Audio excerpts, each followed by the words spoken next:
Je viens d'écouter une émission ce samedi matin, réplique de Alain Finkielkraut, sur le temps, justement. Alors, on a parlé beaucoup de questions de temps, le cycle lunaire, le cycle solaire, la façon dont on fixait les aires, dont on déterminait la chronologie, etc.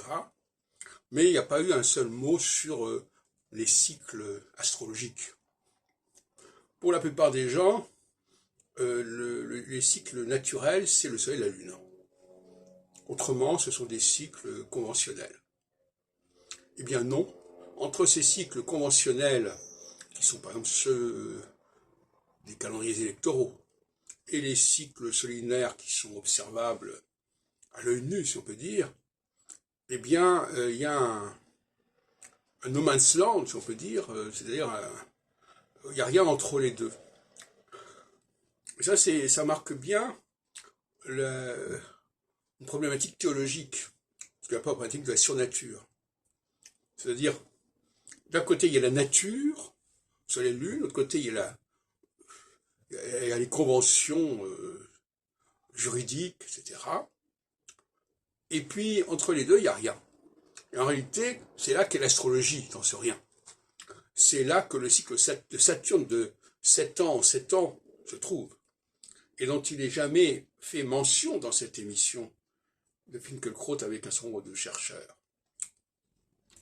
Pourtant, ce cycle de 7 ans, il a ses lettres de noblesse, quelque part. Le songe de Pharaon, avec 7 vaches grasses, 7 vaches maigres, etc.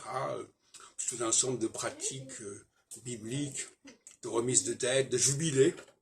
Le jubilé, 49 ans, où il y a un certain nombre de marqueurs comme cela. Mais les seuls facteurs cosmiques qui sont pris en compte ici, dans cette émission, c'est le Soleil et la Lune. Et le Soleil et la Lune, ça n'a pas beaucoup de sens.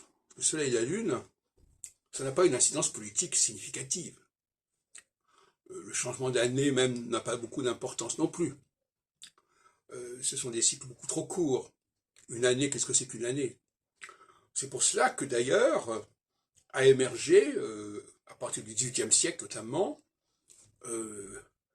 des mandats de 4 ans aux États-Unis, et puis de 7 ans par la suite, etc., qui sont justement une tentative pour structurer le temps à une échelle qui fasse sens, c'est-à-dire qu'il soit utilisable.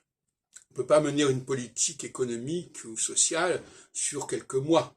Ça n'a pas de sens. Donc on n'est plus dans l'urgence mensuelle ou annuelle.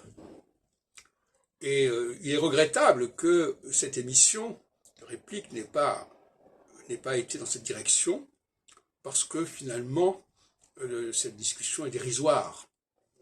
Celle qui a été menée est dérisoire.